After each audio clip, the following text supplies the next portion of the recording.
Outside the Beltway with John Fredericks. Talking to Americans outside of Washington, in the heartland, in our cities, and in our communities. About what matters to them. Outside the Beltway with John Fredericks starts now. You're on Outside the Beltway. I'm John Fredericks, and I'm your blowtorch of free speech in America. I'm live in Indianapolis on the Trump bus right outside the Capitol. D-Day today. Committee vote. Need 5 votes out of 9. 4 are hard no's. 2 Democrats, 2 Republicans. Need the other 5. Otherwise, this thing gets killed in committee. 50-50. We're going to be there. That vote, 12:30. Once that passes, your final vote Thursday night or Friday. We will keep you posted and keep the heat on. Your calls right here, 888-480-JOHN. This is the voice of the people. It's your voice. Listen, lace them up and lace them tight. Action, action, action. In the words of Coach Herman, and we got to play that clip, Tyler, you play to win the game. That's why we're here. Titans won yesterday, and I was getting a little nervous because I want to get the first round pick. But then the New Orleans Saints turned around and beat Tampa. Go Saints, baby. Saints got 3 wins. Jets got 3 wins. We got 2. We're not going to win another game, so we're going to get the first round pick. Yay. Maybe in about, before I'm dead, we'll actually put a competitive team on the field. How about them Steelers, right? Big game yesterday. Now, happy Indiana won, but Ohio State should have won that game 24-10. So if you're an Ohio State fan, I mean, excuse me, like run the ball on 3rd and 1. Run the ball and should never kick that field goal. You play to win the game. You're number 1. As soon as they went for that field goal at the end, even though they missed it, I'm like, they're going to lose. You're playing for a tie. You're the number 1 team in the nation. You're playing for a tie. You can't get a yard. What? Play to win the game. Hand the ball off. Get the first down. Run the clock down. Get a touchdown. Win the game. You're the number 1 team in the country, Ryan. Why are you kicking the football? Pussification of Ohio State. Run the ball. Win the game. You play to win. Give me that clip, man. I got to get to that. I got to get to that clip. Then we'll get to Dave Brat. Got to play to win the game. All right. Tyler's a little behind on the clips. We'll get it later. Let's get to former Congressman, 7th District, Virginia, Dave Brat, now Senior Executive, Liberty University, PhD, Economics. Dr. Dave Brat, good to have you, Doc. Man, you got some energy for a Monday morning, bro. I like to hear it. Way to roll. Lace them up and lace them tight. Action, action, action, Dave. I'm live in Indianapolis.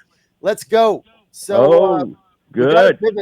Trump's got to pivot to the economy. He's got to do it now. Let me give you an example, Dave. Can I give you a real life example? So I talked to Ann last night, right? And she says to me, I'm on Medicare. So I'm 67. I'm on Medicare. I paid $550 a month on Medicare. I don't even know why I'm on it, but that's what we do. It just raised to $770. So I got a 40% raise. I've had no operations. I've not been to the hospital.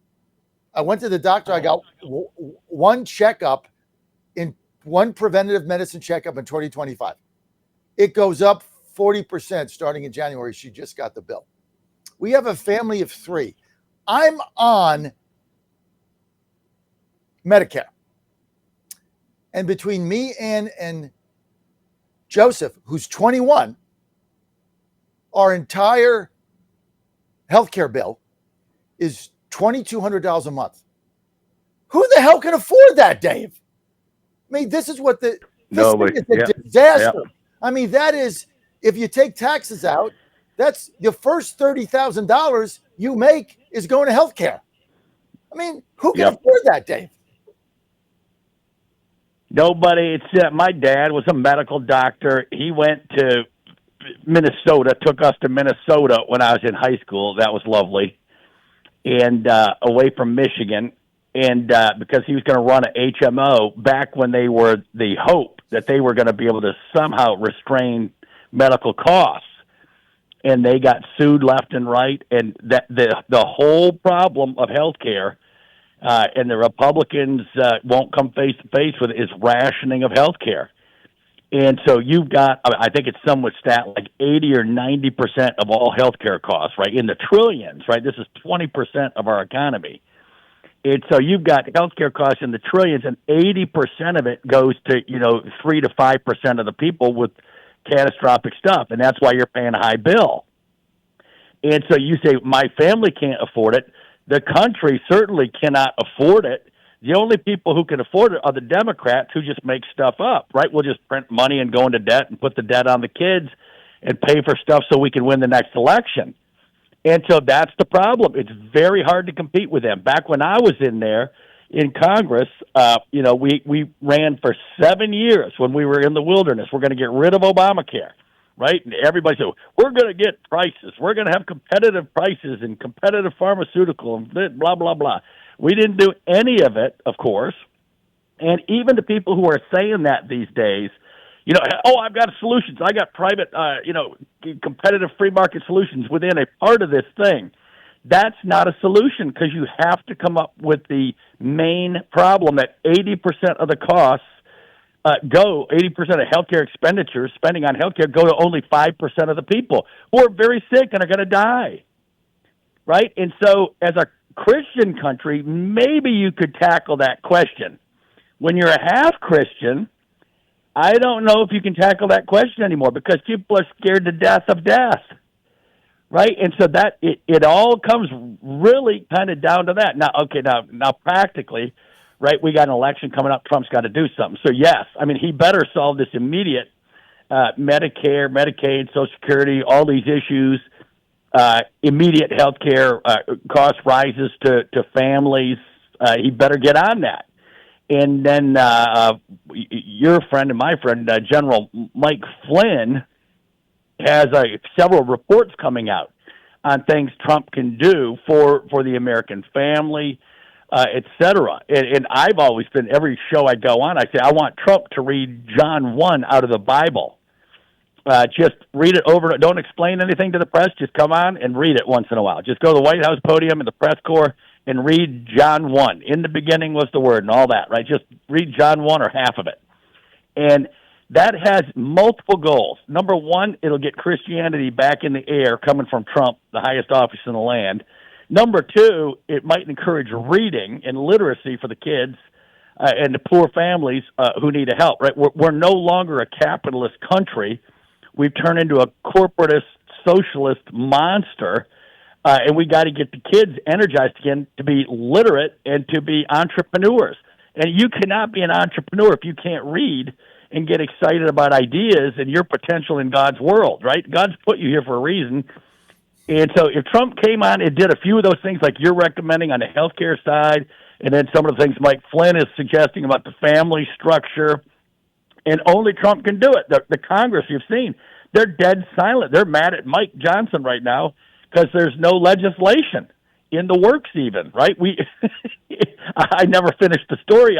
We promised for 7 years we're going to get rid of Obamacare. We never did. We put Paul Ryan's thing in. That failed because of Senator McCain, but it would have been a disaster anyway. The cost would have gone up 20% under Republicans. So everybody's doing the bidding of the giant hospital systems. That's the big problem, and they're broke for their own reasons, right? It is a catastrophic problem when you socialize 20% of the economy called healthcare. Guess what you get? It's going to fail, and it did. We socialized healthcare, and it's failing in front of our eyes. And there's no adult in the room that'll say you're not going to get everything you want, right? We're going to have to limit care at your lifetime earnings, right? Those folks I'm talking about who are all made in the image of God, I love all of them, but they're getting benefits, 100x times their lifetime income for healthcare to save a life. And it's like, okay, that's great. But obviously you can't give everybody 100 times their lifetime incomes for health care, right? And that's the problem we face. And someone's got to have the guts to stand up and say, Nobody's We're all gonna going to go fix it. meet our maker. We can Nobody's prolong gonna life fix and make it. Dave. No, I know. No one just say it in a million years. I know. No way. Because now the subsidies. Look, and I've been an advocate of subsidies got to continue till you figure this out, because I mean, we just got a bill in the mail. We just got a bill, and my Medicare went up 40%. 40% in 1 month. No warning, no slide path, no glide path.